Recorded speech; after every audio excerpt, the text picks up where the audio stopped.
And I am at the Commvault booth with an amazing cast of characters. Really excited to dive into all things Commvault here at RSAC. Michael, maybe start with some introductions.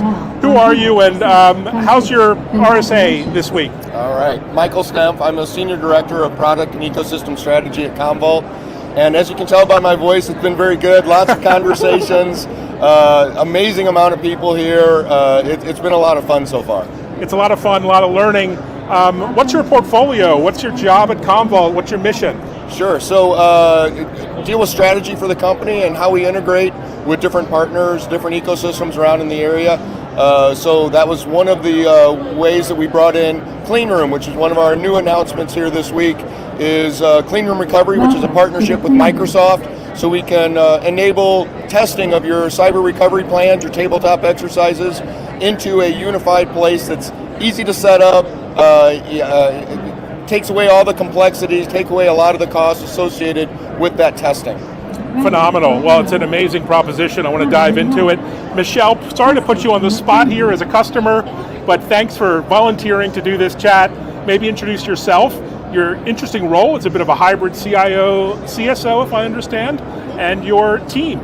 Sure, great. So my name is Michelle Bushman, and I'm what I like to call a full stack CIO.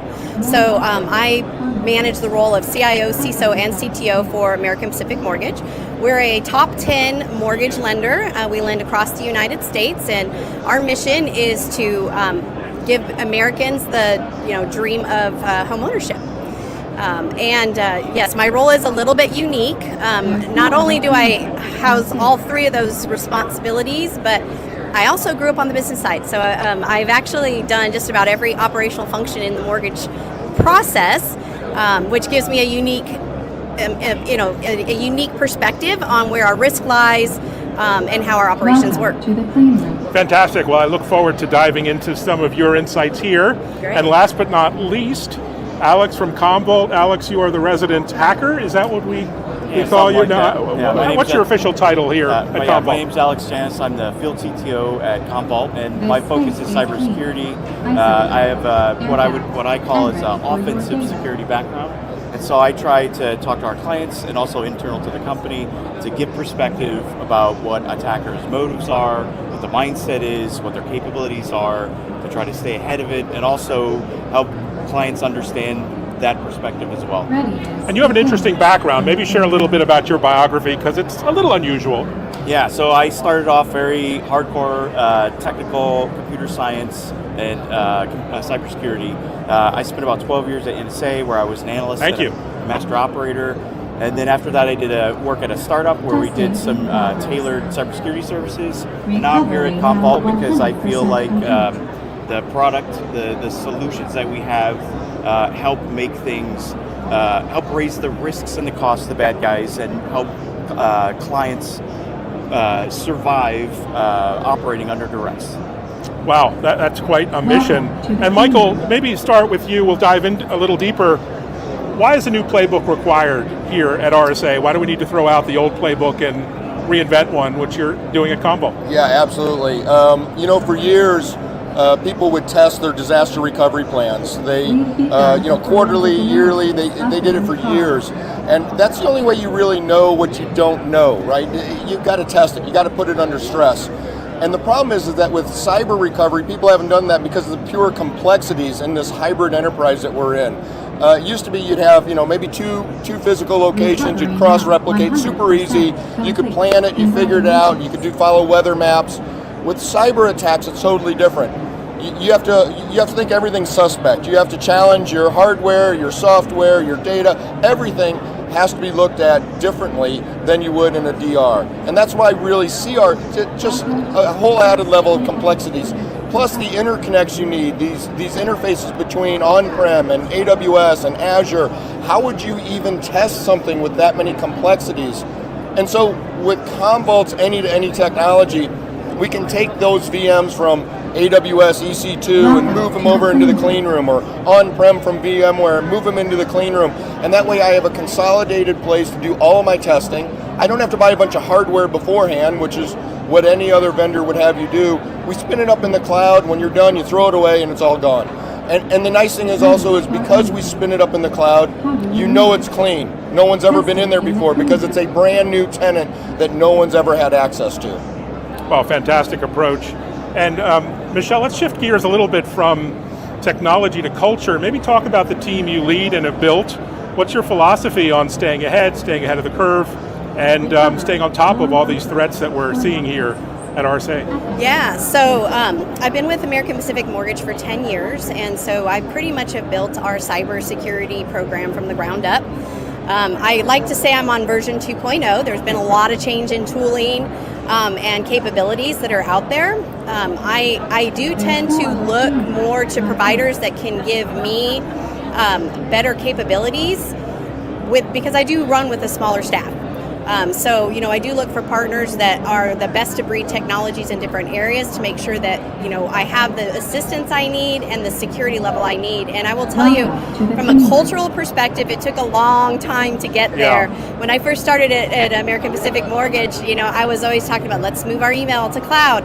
And none of the engineers wanted to do that. But, I'm sitting there trying to explain to them the value in moving our solutions to a place, especially commoditized solutions, that, we've got, at that time, I had like 3 or 4 guys. I'm like, do you think you can really do a better job of hosting this than Microsoft can with all the money they have to pump into their, environments, right? Same sort of thing from a backup perspective. We were originally a Commvault customer where we had an on-prem solution. Once they actually had their SaaS offering, I'm like, let's look at this. We're going to move over to that. And wasn't quite so much pushback at that point because they saw the value of it. And I will tell you, with COVID, the understanding of why Michelle wanted to move things to the cloud was like a big light bulb for a lot of them to say, wow, we were able to go off-prem. I had already moved everyone to laptops. We had most everything externally accessible via the cloud. We just basically moved everybody off. The only thing we needed to do was to make sure we had enough bandwidth into the data center for the VPN connections, because they would significantly increase when we sent people home. But building the culture. The other thing I would say, which is super important, and maybe this is what makes me a little unique as well, having both the role of the CISO and the CIO, is those teams all need to work together. They shouldn't be offensive. One of the biggest I think accomplishments I feel that I've done at APM is the build of our engineering team. It's amazing if somebody were to come in from the outside and hear some of the conversations and the conflict that we have, they'd like, whoa, what's going on here? But that's exactly what I wanted, to build the trust amongst the team. Everybody has a voice. They all come from different perspectives and different thinking, and by having that, that great healthy conflict, we can come up with the best decisions. And I do rely on my team significantly because I'm not the technical practitioner, but I always tell them I know a lot and I have a deep Rolodex. But culture matters, and that teamwork. Wonderfully well said. Congratulations on all the success. And Alex, you're in the field as a CTO, getting your hands dirty. What are you hearing on the front lines of cyber defense from customers, but also partners like Microsoft and many others? Welcome to the clean room. I'm sorry, I couldn't hear part of what you said. You said something about hearing something? What are you hearing from customers and partners firsthand on the front lines of cybersecurity? What are they telling you on the day-to-day challenges, their desires, requests? What are you hearing? Yeah, I think that the problem is pretty well understood, but I think that there's always like a struggle to explain the problem upwards so that the decision makers who are investing in their companies, investing in your team, understand like what they're up against.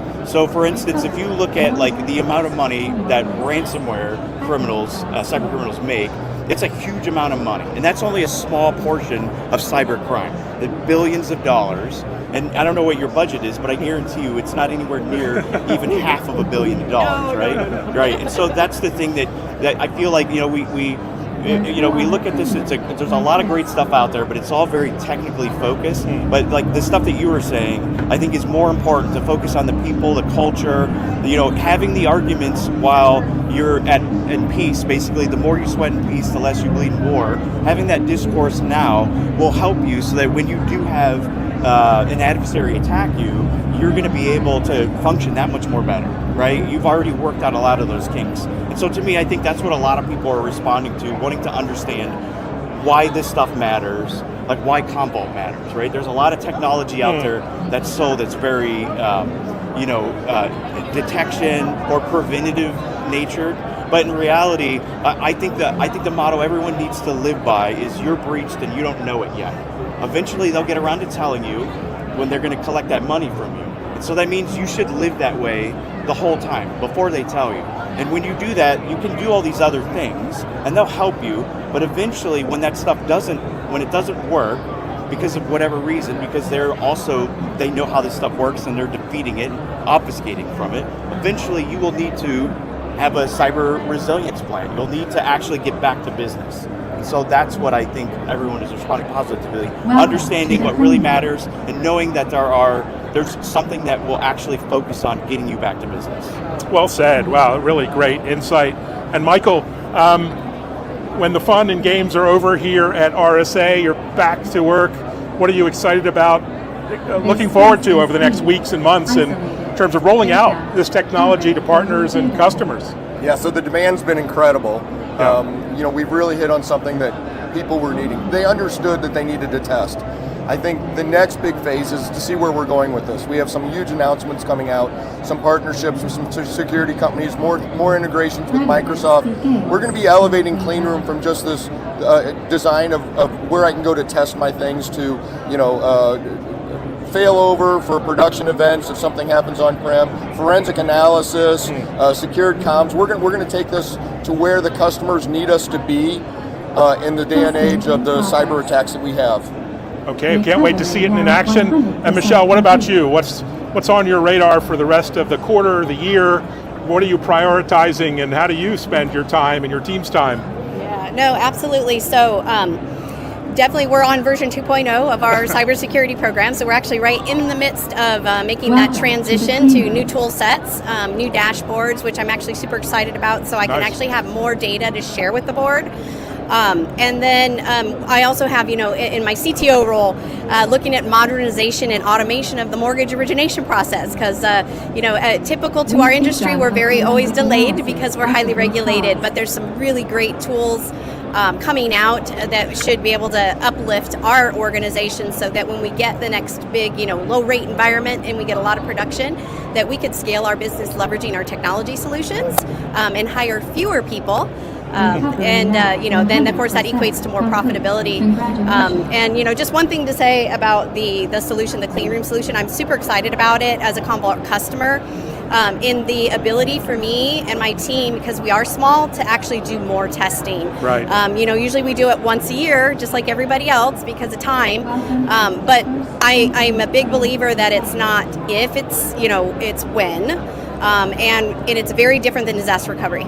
And so we need to have those kinds of tools. And I'm also looking forward to some of the tool sets that they're going to be integrating in there that will actually allow me to recover my applications as well. So that the time to rebuild your entire infrastructure reduces significantly so that we can keep the business operating.